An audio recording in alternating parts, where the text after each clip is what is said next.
struggle will lead to the formation of a division of labour that corresponds to this. He didn't say, because he didn't pose the problem, but there's one page where he does imply that.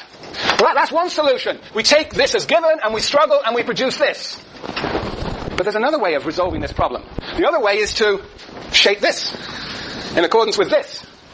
Does Durkheim ever talk about the reshaping of natural abilities over time? In accordance with the division of labour. As a division of labour develops, does he ever say in the book, that as a division of labour develops, so people's abilities and talents change?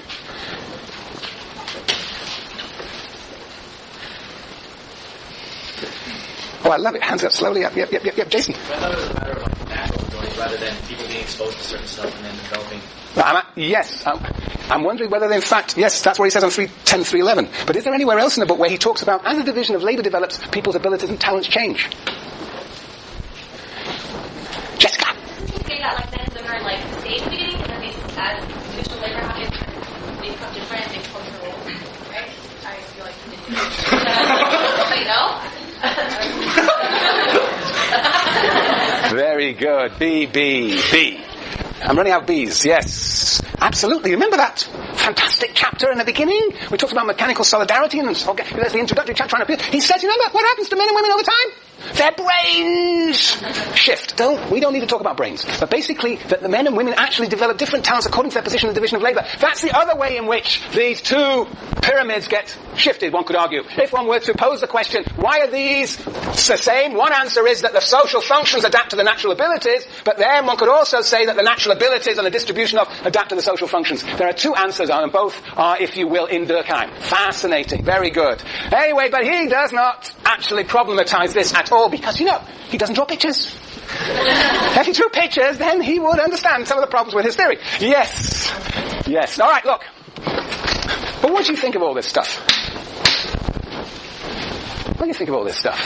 His idea of leaving that problem aside. What do you think of all this stuff, this natural abilities? Yes, Steele.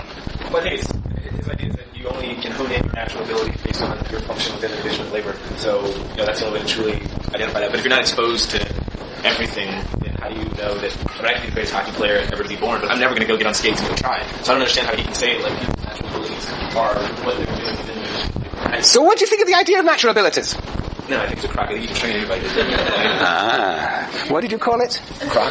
Croc. Is that short for something? I'm not sure. That's an army? Is that an army epithet you got there? Yes, that's right.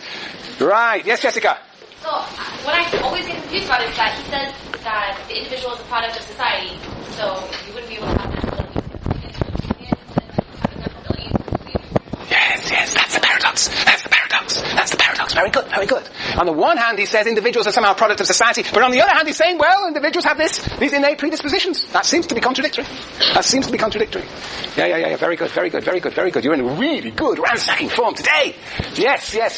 But what do you think? All right, but this idea is a very familiar idea to us. I mean, we can ransack Durkheim because he's a great theorist, but these ideas are very much part and parcel of the way people think about the world.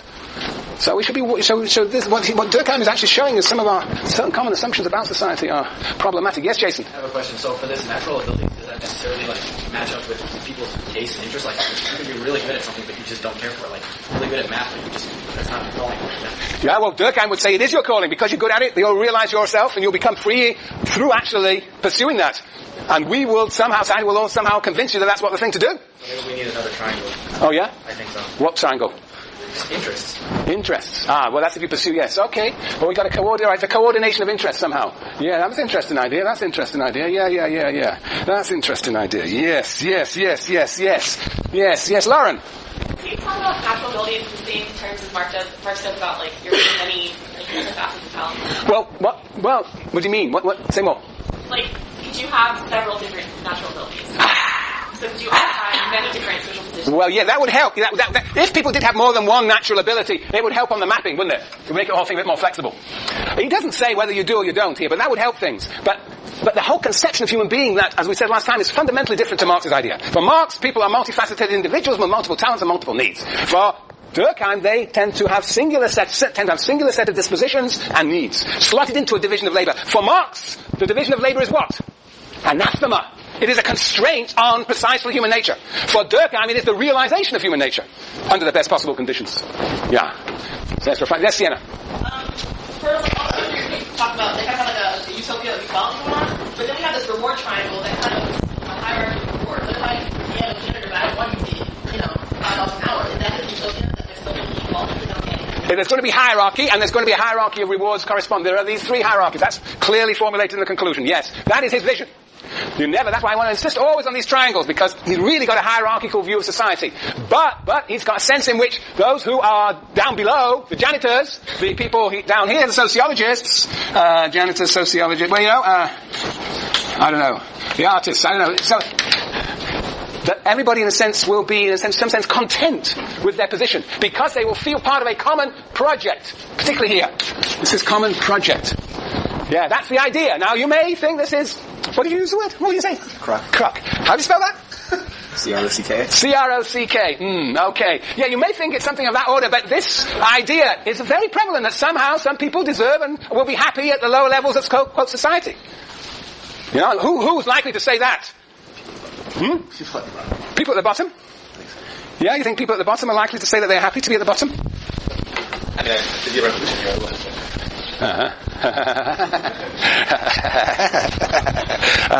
Yeah, right. Interesting. Jan. Since the state regulates relations between people, would if it seems unequal, they would regulate it, make it forms of law. That's the same state relations. But this hierarchy is always going to be essential. What the state can do is to guarantee once you're over here, that you don't get these external inequalities. That's why you get the state regulating relations, trying to produce social justice. But Durkheim's utopia, and it is a utopia compared with the world in which we live. Durkheim's utopia, nevertheless, though it is a break with the world in which we live, is nevertheless a world based on hierarchies. Yeah. That is the idea of equality of opportunity. That's what we believe in the United States of America, right? Equality of opportunity. And what Durkheim is saying, this is the society you'll get when you've got equality of opportunity. And you may not be happy with it, so you might want to go a bit beyond the equality of opportunity. But this is the best possible scenario for equality of opportunity, insofar as you do not change structures, and insofar as you assume that individuals do have specific sets of talents. Yes, Anders. But in defense of Durkheim, good. He doesn't say we're going to eradicate conflict. He says explicitly, we're going to moderate conflict. Moderate conflict, does he? Moderate. Well, so fine. Now, the conflict can be around because conflict's got to exist, because the only way you get a mapping between the two is through competition. Equality of opportunity implies competition for places. Yes, so there will always be competition. Yes. Yes, Erica. What is also the role of wages? Role of? Wages. Uh-huh. People different positions for financial and earning money, right? They will not become the better. They have to even if it takes possibility to be vendors, and there's always a possibility to be That's right. And Durkheim would say we've got to counter that somehow. By opening up education for everybody, by countering that. So first of all, doctors cannot leave to their children any wealth. They cannot leave to their children an apartment. But they also can leave to their children all sorts of other things, like they can help, bring their children up into the world of medicine. They can produce social contacts for them. So Durkheim would say on page 314 that you've got to counteract that somehow. You've got to open up the educational system as best you can. That's the utopian moment. You blink your eyelids, but that is the utopian moment. That's the interesting moment. That is the way in which Durkheim's view of the world is fundamentally different from the one in which we live. It's not just a matter of inheritance of economic capital, but it's the inheritance of all sorts of other things which we call cultural capital. We've got to counteract that. It's difficult. Difficult. Simeon. I sort of different. Good. It seems to me as though Durkheim's whole project is actually physically impossible, because his idea is that the division of labor is constantly going to expand, right? The people are going to become more and more specialized, basically, because they'll compete within even the trade, and then they'll specialize further and so forth. Maybe, not clear. Yes, go on. And this is going to increase productivity, right? Maybe, yes, no, yes, go on. And people are going to also then work harder, right? Engage in their trade even more and dedicate themselves. Maybe, yes, go on. And then, if they're working harder, obviously they're going to be exhausted and demand more, right, from the division of labor, and things perpetuates and expands, and you have capitalism, right? No, you have, So yeah, but as the division of labor expands, more things are produced, people are perhaps more exhausted, so they consume more. But what is important is that there be some sense of unity with others. That we specialize, as we specialize, it's like a performing arts, right, Wafa? It's basically a theatre production. That's what the division of labor is. Everybody has their part and feels united with others because there's a common project. That's the idea of Durkheim. Page 307. Right. Yes. But you brought up capitalism. What has Durkheim got to say about capitalism?